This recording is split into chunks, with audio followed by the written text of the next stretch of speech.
दोस्तों, वज़ीर-ए-आज़म राजीव गांधी नेहरू ख़ानदान की तीसरी नस्ल थे। ये इंदिरा गांधी के कत्ल के बाद कांग्रेस के सरबराह और भारत के वज़ीर-ए-आज़म बने।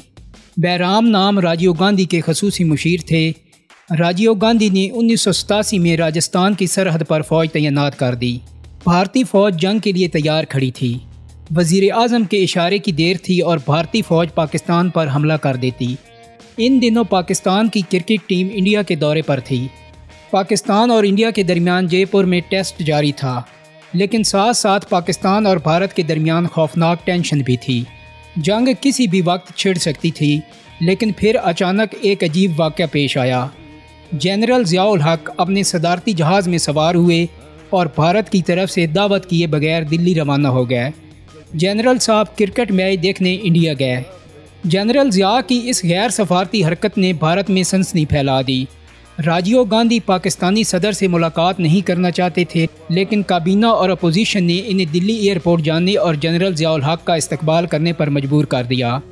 इसके बाद क्या हुआ, ये आप राजीव गांधी के मुशीर बैराम नामी की ज़बानी मुलाहिज़ा करें। काबीना और अपोजिशन लीडरों ने राजीव गांधी को समझाया कि अगर आप पाकिस्तानी सदर के इस्तकबाल के लिए एयरपोर्ट नहीं जाएंगे तो आलमी सतह पर भारत की बहुत बेइज्जती होगी। चुनांचे राजीव गांधी हमारे इसरार पर न्यू दिल्ली एयरपोर्ट पहुंच गए। पाकिस्तानी सदर तैयारे से उतरे। राजीव ने जनरल ज़िया से हाथ मिलाया, लेकिन उसने जनरल ज़िया-उल हक के चेहरे की तरफ नहीं देखा। राजीव ने हाथ मिलाते ही मुझे हुक्म दिया, बैराम नाम जनरल साहब मैच देखने आए हैं, इन्हें फ़ौरन रवाना हो जाना चाहिए। आप इनके साथ जाओ और इनका ख्याल रखना। यह जनरल ज़िया-उल हक की सीधी सादी बेइज्जती थी, लेकिन मैं जनरल ज़िया का रद्द-ए-अमल देख कर हैरान रह गया। वो न जाने किस मिट्टी के बने हुए थे। वो इस बेइज्जती के बावजूद मुस्कुराते रहे। जनरल ज़िया-उल हक जयपुर के लिए रवाना होने लगे तो वो भारतीय वज़ीर-ए-आज़म की तरफ देखकर मुस्कुराए और निहायत ही ठंडे लहजे में बोले, मिस्टर राजीव, आप पाकिस्तान पर हमला करना चाहते हैं तो आप ज़रूर करें, लेकिन आप एक बात याद रखिएगा, इस हमले के बाद दुनिया हलाकू खान और चंगेज़ खान को भूल जाएगी।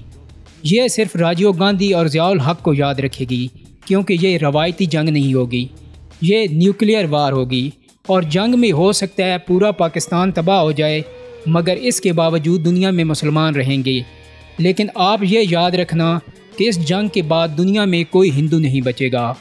बैराम नाम के बकौल ये फ़िक्रे बोलते वक्त ज़िया-उल हक की आवाज़ और आंखों में इतनी सख्ती और इतना अज़म था कि वो मुझे उस वक्त दुनिया के ख़तरनाक तरीन शख्स दिखाई दिए।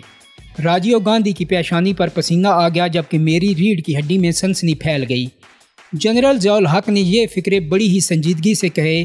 वो इसके बाद मुस्कराए और मुझे और राजीव गांधी को छोड़कर वहाँ मौजूद तमाम लोगों के साथ बड़े तपाक से हाथ मिलाया। वो भारतीय वज़ीर-ए-आज़म को जौहरी जंग की धमकी देने के बावजूद बहुत खुश और हल्के फुल्के मूड में दिखाई दे रहे थे। मैं उनके आसाब और अदाकारी पर हैरान रह गया। दोस्तों, बैराम नाम के तासरात 100% दुरुस्त थे। जनरल ज़िया-उल हक को अल्लाह ताला ने इंतहाई मजबूत आसाब, अपनी अंदरूनी कैफियत को छुपाने, अदाकारी और इनकसारी की बेपनाह सलाहियतों से नवाज रखा था। यह दूसरों को अपने फ़ैसलों की कानों कान खबर नहीं होने देते थे। दोस्तों, जनरल ज़िया-उल हक के आसाब किस कदर मजबूत थे, इस बारे में मैं आपको मज़ीद 3 वाक़यात बताता हूँ। जनरल ज़िया-उल हक ने 5 जुलाई 1977 को मार्शल लॉ लगाया। ये मार्शल लॉ की रात तक वज़ीर-ए-आज़म ज़ुल्फ़िकार अली भुट्टो से मिलते रहे और ज़ुल्फ़िकार अली भुट्टो जैसा शातिर और उड़ती चिड़िया के पर गिनने वाला शख्स भी जनरल ज़िया-उल हक की नीयत ना भांप सका। भुट्टो साहब जनरल ज़िया-उल हक से इस कदर मुतमईन थे कि 5 जुलाई की रात जब फ़ौज वज़ीर-ए-आज़म हाउस में दाखिल हुई तो भुट्टो साहब ने जनरल ज़िया-उल हक को फ़ोन किया और उनसे कहा, ज़िया, मुझे घर के अंदर फ़ौजी नज़र आ रहे हैं, चेक करो ये कौन लोग हैं। दूसरा वाक़या ज़ुल्फ़िकार अली भुट्टो की फांसी की रात थी। जनरल ज़िया-उल हक ने 3 अप्रैल 1979 के दिन भुट्टो साहब को फांसी देने का हुक्म दिया। ये उस हुक्म के बावजूद मामूल के मुताबिक काम करते रहे। रात को घर गए, खाना खाया, बेगम साहबा के साथ रूटीन की गुफ्तगू की और सो गए। बेगम साहबा तक को उनके फ़ैसले की भनक नहीं पड़ी। अगली सुबह 4 अप्रैल को वजारत ख़ारजा में मीटिंग थी। जनरल ज़िया-उल हक मुकर्रर वक्त पर मीटिंग के लिए पहुँचे। कुर्सी सदारत पर बैठे और बड़े इत्मीनान से कहा, मैं मीटिंग से पहले एक अनाउंसमेंट करना चाहता हूँ।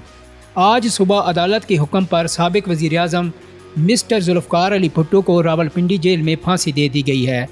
उनकी मैयत उनके आबाई गांव गढ़ी खुदा बख्श में पूरे एजाज़ के साथ दफन हो चुकी है। आप लोग एजेंडा खोलें और मीटिंग शुरू करें। ये ऐलान सुनकर मीटिंग में मौजूद तमाम लोगों के चेहरे का रंग उड़ गया और टांगें कांपने लगी, मगर जनरल ज़ियाउल हक पूरे इत्मीनान से एजेंडा डिस्कस करते रहे। उन्होंने उसके बाद भुट्टो के बारे में मुंह से एक लफ्ज़ भी नहीं निकाला। आप तीसरा वाक़या भी मुलाहिज़ा कीजिए। ज़ियाउल हक ने 27 मई 1988 के सपैर मोहम्मद खान जनेजो की हुकूमत बरतरफ कर दी। जनरल ज़ियाउल हक ने इससे एक दिन बाद चीन के दौरे पर जाना था। जनरल ज़ियाउल हक 27 मई का सारा दिन चीन के दौरे पर ब्रीफिंग लेते रहे। वज़ीर ख़ारजा साहबज़ादा यकूब अली ख़ान और वजारत ख़ारजा के आला हुकाम जनरल साहब को आर्मी हाउस रावलपिंडी में चीन के बारे में ब्रीफ करते रहे। जनरल ज़ियाउल हक ने दौरे के एक एक नुक्ते के बारे में ब्रीफिंग ली। मीटिंग ख़त्म हुई तो जनरल साहब ने डीजी ईस्ट एशिया से पूछा, मैंने कल शाम बीजिंग में जो तकरीर करनी है आपने वो प्रिंट करवा ली? डीजी ने जवाब दिया, सर तकरीर प्रिंटिंग प्रेस जा चुकी है, मैं कल सुबह इसकी कापियाँ साथ लेकर आऊँगा। जनरल ज़िया ने उसकी तारीफ़ की और दिन के 3 बजे वज़ीर ख़ारजा और डीजी ईस्ट एशिया को रुखसत किया और 2 घंटे बाद मोहम्मद खान जनेजो की हुकूमत बरतरफ करने का ऐलान कर दिया। शाम 6 बजे सदर के मिलिट्री सेक्रेटरी ब्रिगेडियर खावर ने वज़ीर ख़ारजा और डीजी ईस्ट एशिया को फ़ोन किया और उन्हें बताया कि सदर कल चीन नहीं जा सकेंगे, आप चीनी हुकूमत से माजरत कर लें। आप जनरल ज़ियाउल हक के असाब और बातों को खुफिया रखने की सलाहियत मुलाहिज़ा कीजिए। वो मोहम्मद खान जुनेजो की हुकूमत के ख़ात्मे का पूरा मंसूबा बना चुके थे। वो जानते थे वो कल चीन नहीं जा सकेंगे, लेकिन उसके बावजूद उन्होंने चीन के दौरे पर 4 घंटे मीटिंग की और साहबज़ादा याकूब अली ख़ान समेत वजारत ख़ारजा के तमाम जुगादरियों को एक लम्हे के लिए ये एहसास नहीं होने दिया कि वो कल चीन नहीं जाएंगे। ये तमाम लोग अपने सूटकेस पैक कर रहे थे और जनरल ज़ियाउल हक जुनेजो हुकूमत की बरतरफी का परवाना तैयार कर रहे थे। दोस्तों, आपको ज़िंदगी में शायद ही इतने मजबूत असाब का कोई और शख्स या कोई और लीडर मिले। इस उम्मीद के साथ इस वीडियो को ख़त्म करता हूँ कि मेरी ये वीडियो आपको पसंद आई होगी। अगर आप मज़ीद इस किस्म की तारीख़ी वीडियोज़ देखना चाहते हैं तो मेरे चैनल को सब्सक्राइब करने के साथ साथ बेल आइकान को भी क्लिक कर दें ताकि आपको मेरी आने वाली वीडियोज़ के नोटिफिकेशन मिलते रहें। बहुत जल्दी एक नई वीडियो के साथ मुलाकात होगी। अपना बहुत सारा ख्याल रखिएगा। अल्लाह हाफिज़।